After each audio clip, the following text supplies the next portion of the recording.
വലിയൊരു അനാസ്ഥയാണ് ഇപ്പോൾ കാണുന്നത്. നമുക്ക് ആ ദൃശ്യങ്ങളിൽ കാണാൻ സാധിക്കും എത്രത്തോളം അപകടകരമായ രീതിയിലാണ് ആ വേദി ഉള്ളത് എന്നുള്ളത്. ഇത്ര വലിയൊരു പരിപാടി സംഘടിപ്പിക്കുമ്പോൾ എന്തുകൊണ്ടാണ് സംഘാടകരുടെ ഭാഗത്ത് നിന്ന് ഇങ്ങനെ ഒരു നീക്കം ഉണ്ടാകുന്നത്? അതേപോലെ തന്നെ ഈ ഉമാ തോമസ് MLA വീണതിന് ശേഷവും ഈ പരിപാടി തുടരുന്നുമുണ്ട്. എന്താണ് താങ്കളുടെ പ്രതികരണം? ഗുരുതരമായ സുരക്ഷാ വീഴ്ചയാണ് നടന്നത് എന്ന് ഡേ 1 മുതൽ ഞങ്ങൾ പറയുന്ന ഒരു കാര്യമാണ്. യാതൊരു സേഫ്റ്റി പ്രോട്ടോകോൾസും പാലിക്കപ്പെട്ടിട്ടില്ല എന്നുള്ളത് ഈ ദൃശ്യങ്ങളിൽ നിന്ന് തന്നെ വളരെ കൃത്യമായി വ്യക്തമാക്കുന്നുണ്ട്. ഇപ്പൊ നിങ്ങൾ പുറത്തുവിട്ടിരിക്കുന്ന വീഡിയോയാണ് ഇതിൽ ഏറ്റവും നിർണായകമായ ജനങ്ങൾക്കും പൊതുസമൂഹത്തിനും ഉദ്യോഗസ്ഥർക്കും എല്ലാം മനസ്സിലാക്കാൻ സാധിക്കുന്ന ഒരു കറക്റ്റ് എവിഡൻസ് എന്ന് പറയാൻ സാധിക്കുന്നത്. ഞാൻ പറഞ്ഞല്ലോ, ആ ചിത്രത്തിൽ കാണുന്ന വീഡിയോയിൽ കാണുന്ന വീഴുന്ന ദൃശ്യത്തിന്റെ പിൻവശത്ത് ഒരു വലിയ സ്റ്റേജ് ഉണ്ട്. ആ സ്റ്റേജിൽ നിന്നാണ് ആങ്കർ സംസാരിക്കുന്നത്. ആ സ്റ്റേജിൽ നിന്നാണ് മറ്റ് ആക്ടിവിറ്റീസ് നടക്കുന്നത്. അവിടെയാണ് LED സ്ക്രീൻ വെച്ചിരിക്കുന്നത്. അപ്പോൾ ആ സ്റ്റേജിൽ ഈ ഉദ്ഘാടന ചടങ്ങ് വളരെ ചുരുക്കം അതിഥികളായിരുന്നു. അവർക്ക് അവിടെ ഇരുന്ന് ആ ഉദ്ഘാടന ചടങ്ങിന്റെ ഭാഗമാക്കാൻ സാധിച്ചെങ്കിൽ ഈ ഒരു അപകടം ഒഴിവാക്കാൻ സാധിക്കുമായിരുന്നു. അത് മാത്രമല്ല, ഒരു പരിപാടി നടക്കുമ്പോൾ അല്ലെങ്കിൽ ഇത്രയും ഉയരത്തിലുള്ള ഒരു വേദിയുടെ സേഫ്റ്റി പ്രോട്ടോകോൾ, അതിന്റെ എഞ്ചിനീയറിംഗ് വിങ്, ഞാൻ നേരത്തെയും ചൂണ്ടിക്കാണിച്ചൊരു കാര്യമാണ്. നമ്മൾ ഗാലറിയിൽ അല്ല ഇരിക്കുന്നത്, കളിക്കളത്തില് കളിയല്ല നടക്കുന്നത്, കായികേതര പരിപാടിയാണ് നടക്കുന്നത്. ആ കായികേതര പരിപാടി നടക്കുമ്പോൾ അതിന്റെ സേഫ്റ്റി പ്രോട്ടോകോൾ, ആ സ്റ്റേജിന്റെ സുരക്ഷാ ക്രമീകരണങ്ങൾ നോക്കേണ്ടത് അതിന്റെ എഞ്ചിനീയറിംഗ് വിങ്, കോർപ്പറേഷന്റെ അതുപോലെ തന്നെ GCDയുടെ എഞ്ചിനീയറിംഗ് വിങ് ആണ് അതിന്റെ സേഫ്റ്റി പ്രോട്ടോകോൾ പാലിക്കപ്പെടേണ്ടത്, ശ്രദ്ധിക്കേണ്ടത്. അതിൽ ബാരിക്കേഡിംഗ് സിസ്റ്റം ഏർപ്പെടുത്തേണ്ടത്, അത് സ്റ്റേജ് അനുയോജ്യമാണോ ഈ പരിപാടിക്ക് എന്നുള്ളത് നിശ്ചയിക്കേണ്ടത്. അപ്പൊ അതിൽ ഗുരുതരമായ വീഴ്ച സംഭവിച്ചിട്ടുണ്ട് എല്ലാ ഡിപ്പാർട്ട്മെന്റിലും. ഗുരുതരമായ വീഴ്ചകൾ പറഞ്ഞു. ഒരു പക്ഷേ താങ്കൾ ആ വേദിയിൽ ഉണ്ടായിരുന്ന വ്യക്തിയാണ്. നമ്മളൊക്കെ ഇപ്പോഴും ആ അപകടം എങ്ങനെ സംഭവിച്ചു എന്നുള്ളത് പലതരത്തിലുള്ള റിപ്പോർട്ടുകളായി കണ്ടപ്പോഴും താങ്കൾ അത് നേരിട്ട് കണ്ടൊരു വ്യക്തിയാണ്. ഇപ്പോൾ നമ്മൾ കൂടി, കേരളം കൂടി ആ ഭീകരത ഈ ദൃശ്യങ്ങളിലൂടെ മനസ്സിലാക്കുകയാണ്. താങ്കൾ ഇതിന്റെ മുൻവശത്തു കൂടിയാണോ കയറിയിരുന്നത് ആ സ്റ്റേജിലേക്ക്?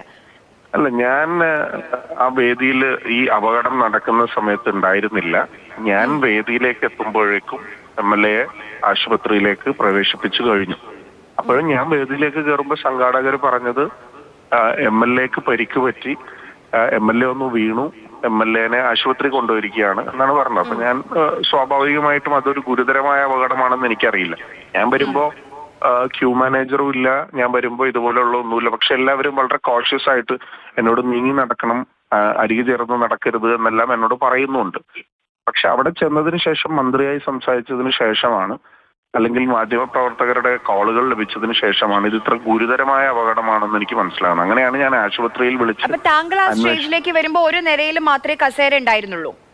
ഞാൻ വരുമ്പോ ഒരു നിരയിലേക്ക് അത് ചുരുക്കിയിരുന്നു. അത് വളരെ പിന്നോട്ട് മാറ്റിയിരുന്നു. ഈ ദൃശ്യത്തിൽ കാണുന്നതിനേക്കാൾ കൂടുതൽ സ്പേസ് അവിടെ അവൈലബിൾ ആയിരുന്നു. ഞാൻ വന്നതിന് ശേഷം, ഇത് മനസ്സിലാക്കിയതിന് ശേഷമാണ് ഞാൻ അപ്പൊ തന്നെ ആശുപത്രിയിലേക്ക്, മന്ത്രി പറയുന്ന ഗുരുതരാവസ്ഥയും മാധ്യമങ്ങളും, ഞാൻ ആശുപത്രിയിൽ വിളിച്ച് അന്വേഷിച്ചപ്പോൾ ഓൾറെഡി വെന്റിലേറ്റ് ചെയ്തിരുന്നു.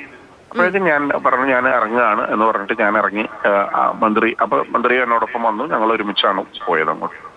ഇപ്പം ആളുകളൊക്കെ പറയുന്ന ഈ ഒരു അപകടം, ഇത്രയും വലിയൊരു അപകടം ഉണ്ടായിട്ടും നമ്മളിപ്പോൾ ദൃശ്യങ്ങൾ കാണുന്നില്ല, മുഖമടച്ചാണ് വീഴുന്നത്, 11 അടി താഴ്ചയിലേക്കാണ് വീണത്. ഇങ്ങനെ ഒരു പരിപാടി, അല്ല ഇത്രയും വലിയൊരു അപകടം, ദൗർഭാഗ്യകരമായൊരു അപകടം ഉണ്ടായിട്ടും ഈ പരിപാടി തുടർന്നതിനെ കുറെ ആളുകൾ വിമർശിക്കുന്നുണ്ട്. താങ്കൾ അതിന്റെ ഭാഗവുമായിരുന്നു. എനിക്ക് തോന്നുന്നു താങ്കൾ അറിഞ്ഞിരുന്നില്ല ആ സമയത്ത് എന്നല്ലേ? ഇങ്ങനെ ഞാൻ പറഞ്ഞല്ലോ എന്താണ് സംഭവിച്ചതെന്ന് ഞാൻ പറഞ്ഞു. ഇപ്പൊ എന്റെ സാന്നിധ്യത്തിലായിരുന്നു ഈ ഒരു വീഴ്ച ഉണ്ടായിരുന്നത് എങ്കിൽ സ്വാഭാവികമായിട്ടും എനിക്ക് അവിടെ ഇരിക്കാൻ കഴിയില്ലല്ലോ.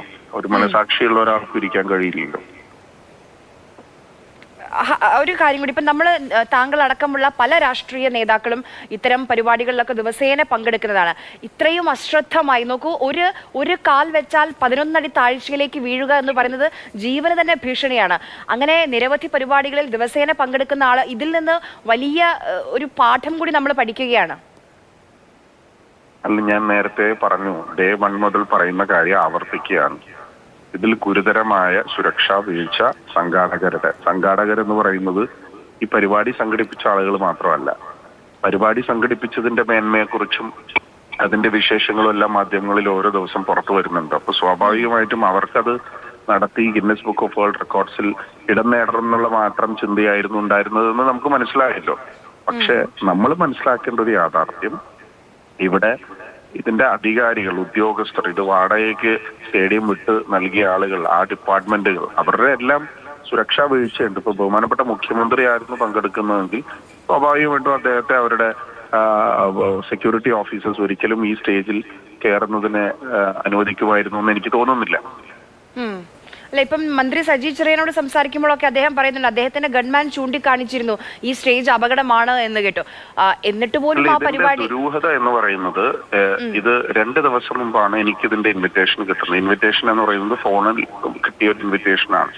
അതല്ലാതെ സ്വാഭാവികമായി ഇത്രയും വലിയൊരു പരിപാടി നടക്കുമ്പോൾ ജനപ്രതിനിധികളായിട്ടുള്ള ഞങ്ങൾ പല തലത്തിൽ ഇൻവോൾവ് ആകാറുണ്ട്. ഈ ഒരു പരിപാടിക്ക് ആ ഇൻവോൾവ്മെന്റ് ഉണ്ടായില്ല എന്ന് മാത്രമല്ല, വളരെ രഹസ്യ സ്വഭാവമായിരുന്നു ഇതിന്റെ സംഘാടനത്തിലുണ്ടായിരുന്നു. അത് തന്നെ സൂചിപ്പിക്കുന്നത് ഇതിൽ എന്തൊക്കെയോ മറയ്ക്കാനുണ്ടായിരുന്നു, അല്ലെങ്കിൽ അതിന്റെ ഡീറ്റെയിൽസ് പുറത്തു വരരുത് എന്ന് ആഗ്രഹിച്ച ആളുകളായിരിക്കാം. അപ്പൊ അതിനെക്കുറിച്ച് കൂടുതൽ അന്വേഷണം നടക്കുമെന്നാണ് ഞങ്ങൾ പ്രതീക്ഷിക്കുന്നത്. ഇപ്പം ഞാൻ നേരത്തെ സൂചിപ്പിച്ച ഒരു കാര്യം അതാണ്. ഇപ്പം ഒരു പക്ഷേ ഇപ്പൊ താങ്കൾ വൈകി വന്നു, മനസ്സിലായി താങ്കൾ പറയുന്ന പോലെ മനസാക്ഷി ഉണ്ടെങ്കിൽ അവിടെ ഒരാൾക്കും അത് തുടരാനും കഴിയില്ല. കാരണം അത്രയും ദാരുണമായ ഒരു അപകടം.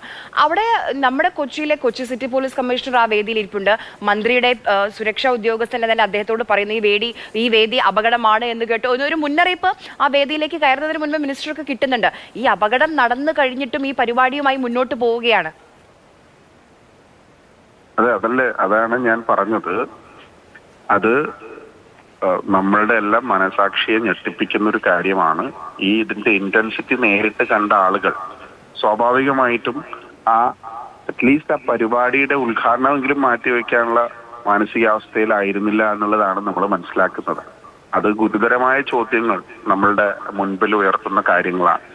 പക്ഷെ അതിനേക്കാളുമെല്ലാം ഞങ്ങളുടെ പ്രയോറിറ്റി ഇത് എങ്ങനെ ആ സമയത്ത് അവരുടെ ജീവൻ രക്ഷിക്കുക എന്നുള്ളതായിരുന്നു ഞങ്ങളുടെ പ്രയോറിറ്റി.